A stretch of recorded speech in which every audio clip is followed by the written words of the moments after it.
Hi guys! Welcome back to another vlog. So for today's video, finally magagawa na natin ang ating Osaka Q&A vlog. I know napakatagal na nito guys. December pa tayo nag-Osaka. And ngayon ko lang siya magagawa. March na. 3 buwan na ang nakalipas, no? Pasensya na dahil medyo busy. Kaya hindi talaga ako nakapag-film. Pero ngayon, na-organize ko na lahat. Yung Osaka Q&A, nailagay ko na lahat ng mga questions. And yung Osaka budget and itinerary, nagawa ko na rin, pero it will be on a separate vlog. So, para sa vlog na to, Osaka Q&A tayo guys. Nag-post ako sa Instagram and tinanong ko kayo doon kung ano yung mga questions nyo about our Osaka trip. So, marami din naman nag-send. So, tara, simulan na natin. Pero, bago natin simulan guys, pakita ko muna sa inyo yung pinadala sa atin na Samgyup Grill Box. May ganito na pala, no? Kasi, ngayon lang ako nakakita nito guys. It's very fresh para sa akin. Kasi, ang alam ko, pag Samgyup, pupunta ka talaga dun sa mga resto, dun ka maglaluto. Ngayon, meron na palang Samgyup Grill Box na tinatawag. Ganito siya kalaki guys. Ayan o. Ang dami lang pinadala. Dalawang ganitong kalaking box, tapos isang maliit.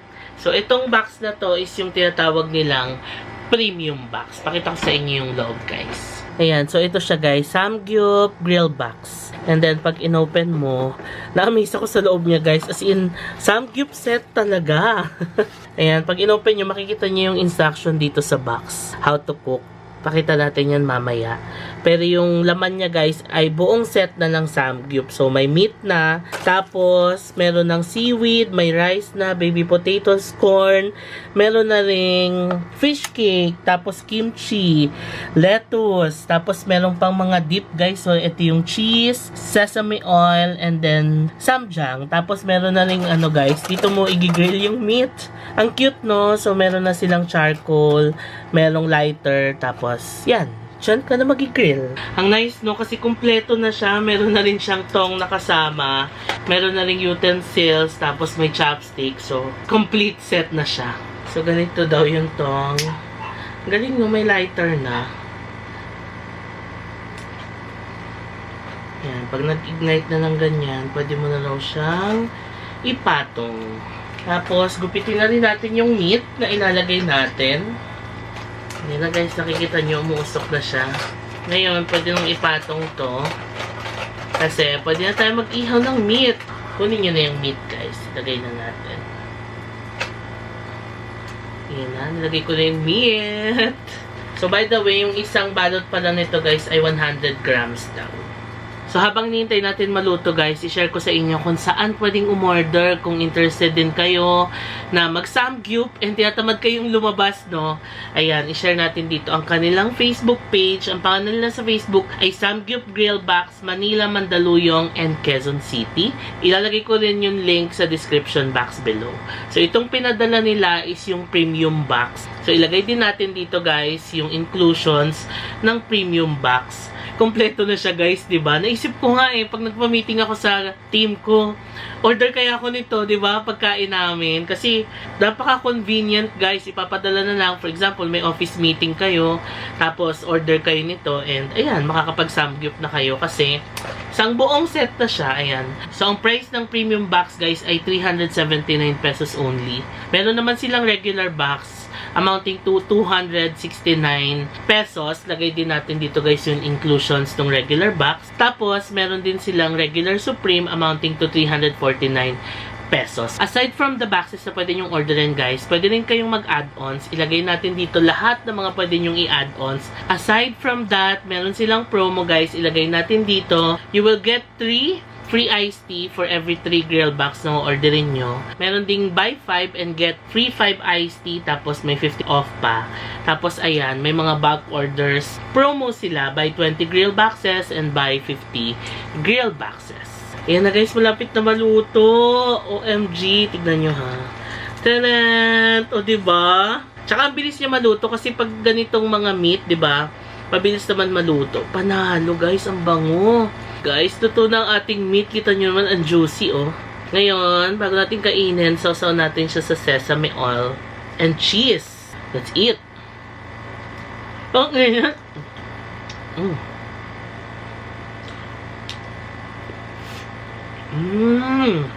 Guys, ang sarap. May lettuce din. Pag samgyup guys, mas makanin ako kaysa lettuce. But yeah.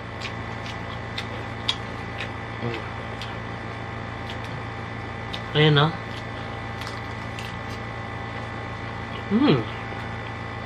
Sarap, grabe. Yung Q&A natin guys, naging mukbang. Again, kung gusto nyo rin umorder nito guys, follow nyo lang sila sa kanilang Facebook account. Pwede nyo silang i-message dyan. And pwede rin kayong kumontak sa number nila na nakalagay dito sa Facebook account nila. Kung meron kayong mga gatherings, mga meetings, or kung solo nyo lang and nagkikrave kayo mag-samgyup pero tinatamad kayong lumabas ng bahay nyo guys, okay na okay itong samgyup grill box na ito. So, one moment guys, ibababa ko lang to at isi-share ko rin sa fam kasi maraming pinadala si Miss Reza para makakain din sila. Tapos, balik ako sa inyo. Continue natin ang Q&A.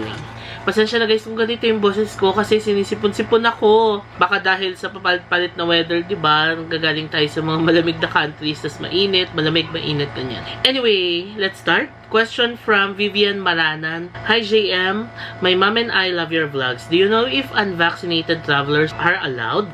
Ang alam ko pwede. Kung hindi kayo vaccinated and wala kayong mapapakitang vaccination certificate, ang alam ko is kailangan mag-submit ng negative PCR result within 72 hours prior to departure. Para sure guys, pwede kayo mag-access sa Visit Japan web. Nandun yung mga requirements for Japan. Question from Maria po 24. Can you still remember yung name ng place na you stayed before with your sis?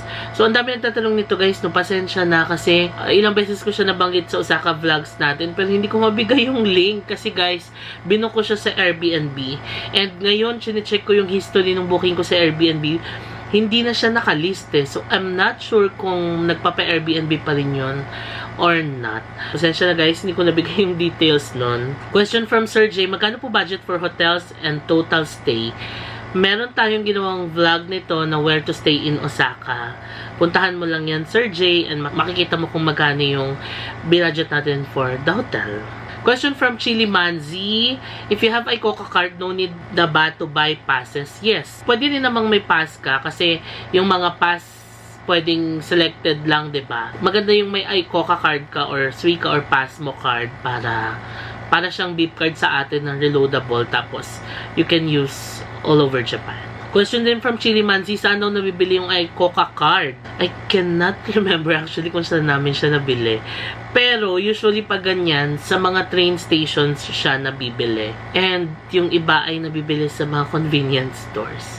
If I remember it right, alam ko sa Taiwan nakakabili sa convenience stores, pero sa Japan, hindi ko maalala guys, pero it's either train stations or convenience stores. Question from Bim Vitan. Ito interesting question niya. Traveling to Osaka and Kyoto next year with seniors, do you think it's a bad idea? Well, it depends. Kapag may mga kasama kayong seniors, I highly suggest kumuha kayo ng tour. Kasi if you go DIY, katulad ng ginawa natin sa Osaka guys, na lumpo levels, baka hindi kayanin ng mga senior na kasama natin. So, I highly suggest yung itinerary ninyo, kuha kayo ng tour kasi malalayo ang mga destinations sa Osaka and Kyoto and maraming lakaran ang gagawin nyo dyan. Question from Dakilang Kamau Laban. Between Tokyo and Osaka, which would you pick for first-timers in Japan and why? Nasagot ko na yata to before, no? Pero may isasuggest ko talaga yung Osaka kasi Osaka is very cultural. Pag pumunta kayo ng Kyoto, ang ganda ng mga destinations, Nara, ganyan. Although, in terms of lakaran talaga guys, as in, lumpo levels kasi. Kaya, pwede ring Tokyo. Kasi nga, if you go to Tokyo, almost all the destinations ay within, yes, our favorite, the JR Yamanote line. Kaya, pili na lang kayo. Question from Mooney Jewels, is it better to buy there na lang ng coat or here sa Pinas? Oy, interesting. Depends kung saan ka bibili. Kung bibili ka sa mga ukay-ukay dito sa Pinas, go! Katulad nung nabili nating coat na red na sinuot natin sa Nagoya, Shirakawa Go. Sa Baguio ko nabili yun guys for around, if I remember it right, 20 pesos.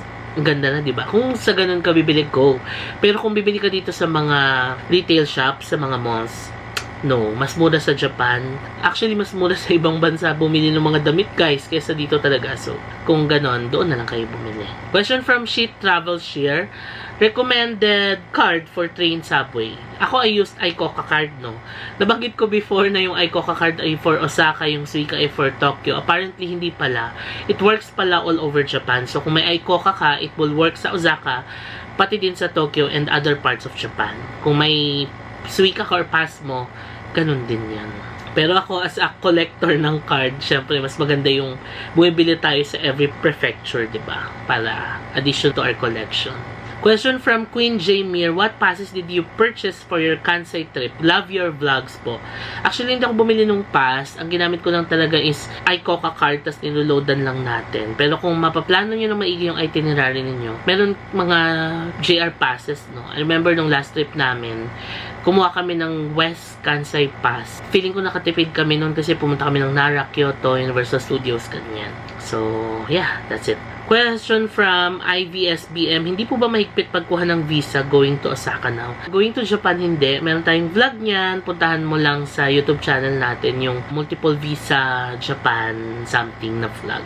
Question from Janus01, ano po best for first-timers? DIY or Osaka package? Depende din yan sa oras mo sa Osaka. Kung mahaba ang oras niyo sa Osaka, like 7 days, yan, okay na okay mag-DIY niyan. Pero kung you have a very limited time lang, like for example, 3 to 4 days, I suggest kuha kayo ng tour package.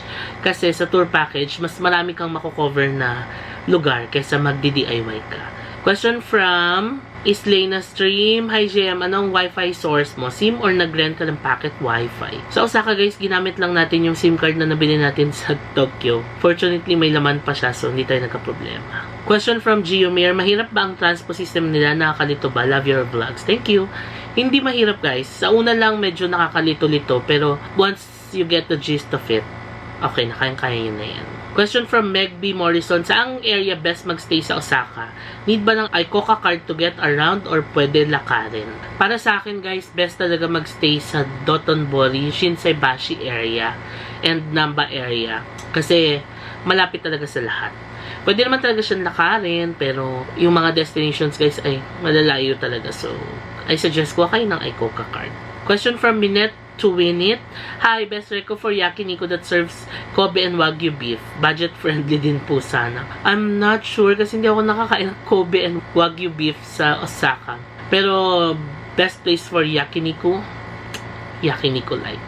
Question from J. Sefjo, kailan po yung sobrang lamig sa Osaka? Winter, siguro mga January, no? January, Feb. Question from Lavis Michelle, if you're paying through credit card, the bank converted it to peso na, nag-change ba ng price? Well, kapag bibili ka ng item sa Japan or any country sa pupuntahan mo, ang alam ko pwede ka mag-select ng currency kung gusto mong naka-currency ng bansa na yon or in peso na. So, kung pinili mo yung in peso, automatic i-convert yon, may exchange rates na yon. Pero usually, ang pinipili ko is yung currency ng bansa. For example, sa Osaka, JPY yung pinipili ko. Question from Abby and Cruz, other means of transpo, if ever na madaling araw na makauwi, hehe, baka sarado na train station. Nako, ito talaga, taxi talaga to. Kasi, I remember, may nagkwento sa akin na yung iba daw, kapag inaabot na ng madaling araw sa kakagimik, ay hindi daw umuwi. And umaga na sila umuwi dahil hinihintay magbukas yung train station. So, ganun guys. So, kung abutin kayo ng madaling araw, magta-taxi na kayo niyan. Question from Supremo Aljon, after Osaka and Tokyo, saan po sa Japan ang next and when? Ito, so sobrang tagal ko kasi na-film to.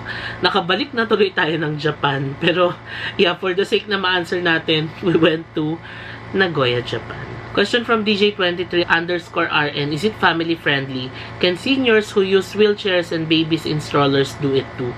Oo naman. Oo, Japan is very PWD senior friendly talaga. Kaya, yes na yes. Question from Michi Koi, do we need to get RT-PCR every day? No. Question from Maritimes 2, hi JM, will be staying in Osaka for 4 days. Is a 1-day trip to Kyoto worth it? Yes, yes, yes. Actually, 2 days nga ginawa ko sa Kyoto, di ba? Kasi sobrang ganda talaga niya guys and hindi talaga siya pwedeng palampasin. Question from Queen Where did you get those cool photochromic eyewear po? I got it sa Sunny Studios.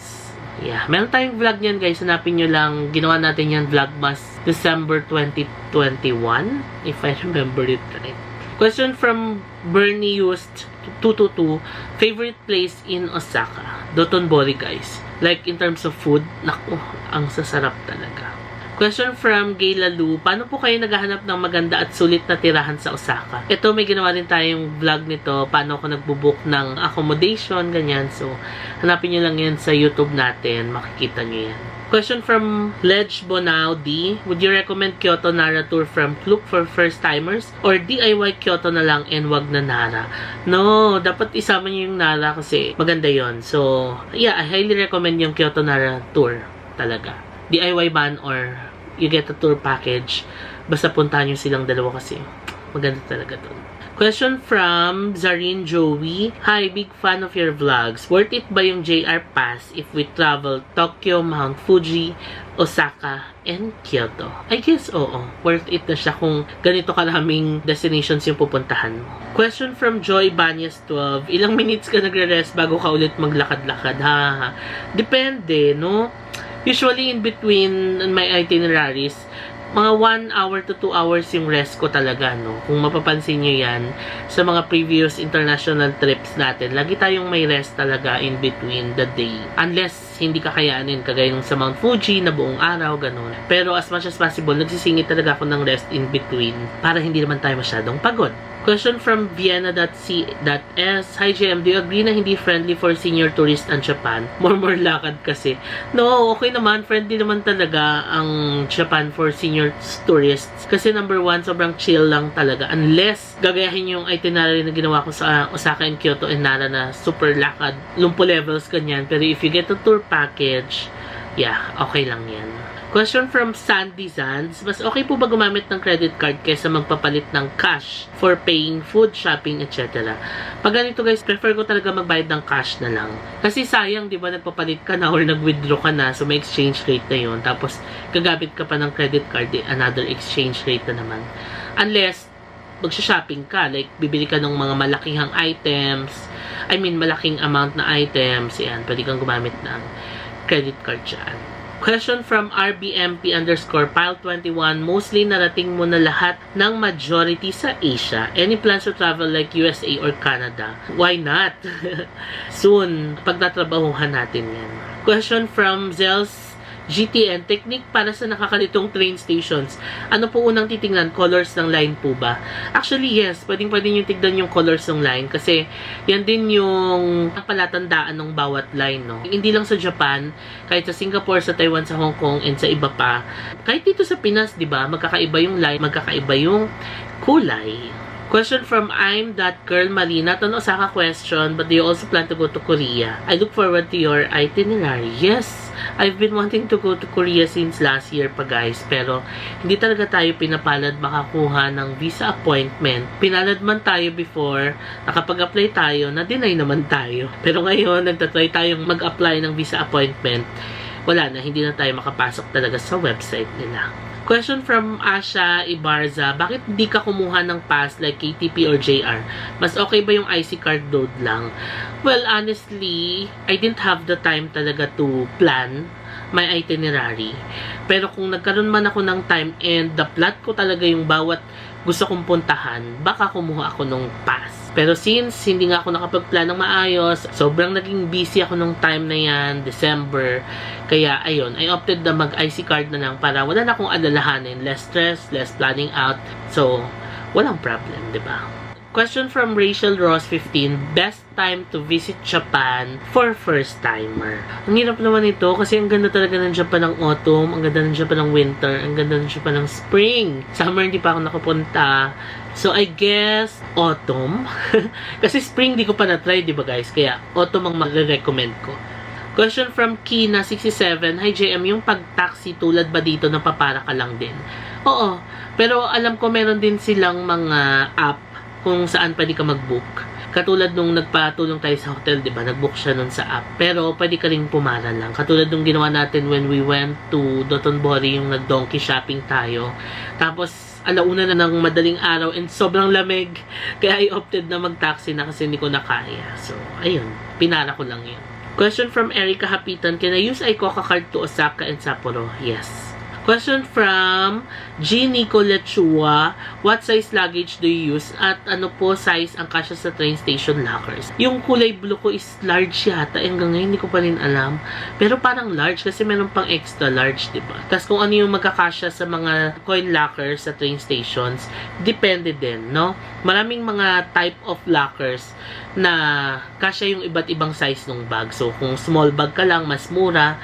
Kung medium bag, mas mahal din. Pag mas malaking bag, mas mahal pa. No, pinakita natin yan sa mga Osaka vlogs natin. Question from CVMHD. Mas sulit ba bumili ng pasalubong sa mga drugstores kaysa sa Donkey? Your favorite pasalubong? Sapporo Next. Actually, oo, may times na nakikita kong mas mura doon sa mga drugstores kaysa sa Donkey. Pero in terms of variety ng items, mas marami ka kasing mabibili sa Donkey, guys. So, I suggest visit nyo na lang both. Question from Saki Denise, what travel insurance did you get? Ang lagi kong ginagamit, guys, ay Safety Wing. Ilalagay natin yung link sa description box below kung gusto niyo rin mag-book ng travel insurance dyan. Kasi super dali lang mag-book dyan, guys. As in, kahit nasa airport ka na, bayaran mo lang online, debit card, credit card, ganyan. Tapos, you'll get your policy na, then you're good to go. Question from Shin Stellar, how to not get lost in finding train stops? Google is your best friend. So, kailangan lang talagang magtanong kay Google. Pero, minsan talaga naliligaw pa rin ako, no? Ganun talaga eh. Kasama yun sa pagta-travel. Pero, yeah. Kailangan may internet ka talaga. Kasi, si Google ang kasangga natin. Question from Michelicious. Would you consider the night bus from Tokyo to Osaka? Yes, yes, yes. Kung may time lang tayo, guys, na maglibot ng buong Japan, talagang i-consider ko yung mga night bus kasi na-try ko na yan. Sumakay kami from Fukuoka to Osaka. Nasa 12 hours yata yung biyahe or 9 hours. Sobrang smooth ng biyahe, guys. Ang ganda ng highway sa Japan.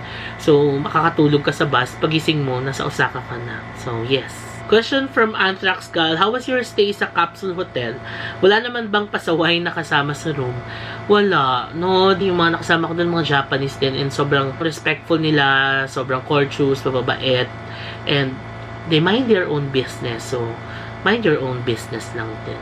Okay, last question from ML Timo. Kamusta po ang rush hour sa train? Siksikan ba or manageable? Parang di ko naman naranasan dito yung super siksikan level like EDSA LRT natin or EDSA MRT na talagang pwedeng magkapalit ng muka sa katabi. Doon wala namang ganon. So, or hindi ko alam kung nakasabay na ba ako ng rush hour nila. Pero sa lahat naman ng sakay ko na tren, manageable naman talaga lahat. And super maayos talaga yung sistema nila. Okay, so that's it, guys. Maraming salamat sa mga nag-send ng questions for our Osaka trip. And again, pasensya na kayo kung ngayon lang natin na i-film to at ngayon lang natin i-upload dahil sa sobrang kabisihan natin. Pero sabi nga nung iba, better late than never. So, ang next na i-film ko, guys, is yung budget and itinerary vlog for Osaka. So, abangan niyo yan. Bago ko i-end itong vlog na to, please follow me on my social media accounts. It's JM Bankisyo on Facebook, at JM Bankisyo on Instagram, and at JM.Bankisyo on TikTok. Kung nagustuhan niyo itong vlog na to, please pakilike niyo naman and subscribe kayo sa channel ko and hit that notification bell para ma-notify kayo every time na magkakaroon tayo ng bagong upload. Maraming salamat sa panonood and I'll see you on my next vlog. Bye!